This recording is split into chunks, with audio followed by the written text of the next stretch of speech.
National conference के और अपने हक में वोट डालने के लिए तैयार करूं।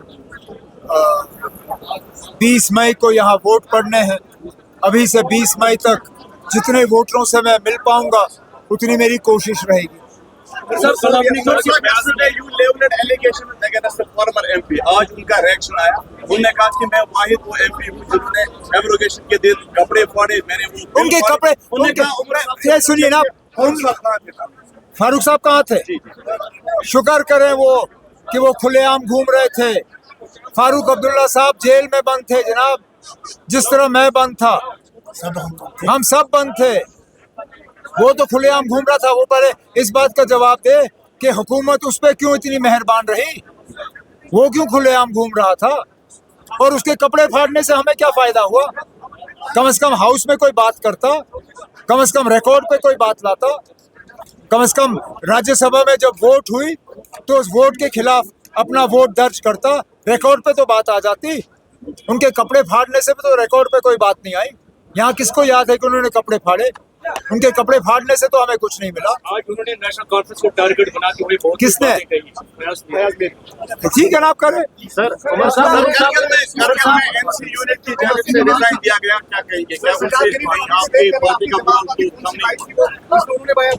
कोई बात नहीं। Umar Saab, Kargil unit of National Conference has made a mass resignation over the choice of Indian Alliance candidate. So how you see this?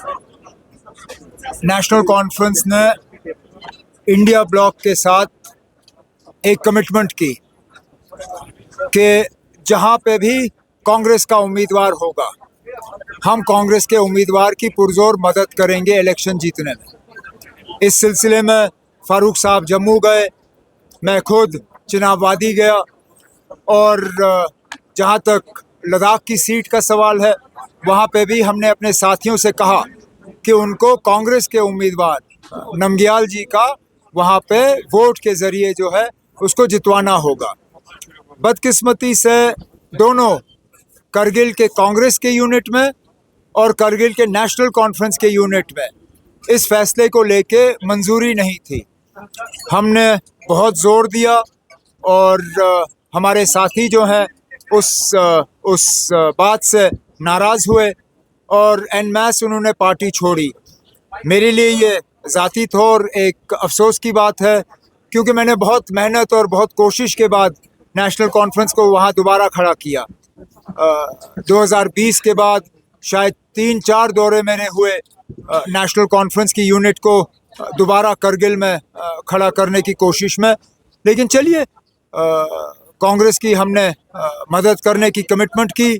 अगर उससे हमारी तंजीम जो है वो ख़त्म हुई तो हम ये कीमत जो है अदा करने के लिए तैयार हैं। क्या वाकई तो लग रहा है कि कांग्रेस आपको सपोर्ट करेगी, क्योंकि ग्राउंड जीरो पे जब से वोट ट्रांसफर करना बहुत ही मुश्किल होता है सर, उसके लिए क्या कहेंगे? अब मेरे किसी के भी इरादों पे या नीयत पे शक नहीं है।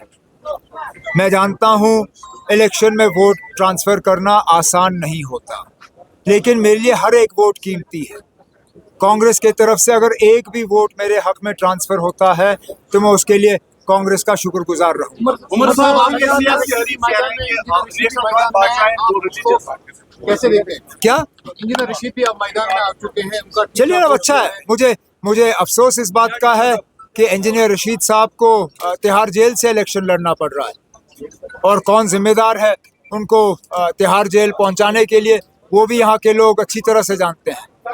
अब मैं चाहता था कि इंजीनियर रशीद साहब 2019 की तरह खुलेआम कैंपेन करे और अपनी बात जो है लोगों तक पहुंचाए, वोटरों तक पहुंचाए, लेकिन उनको इस बात की इजाज़त दी नहीं गई।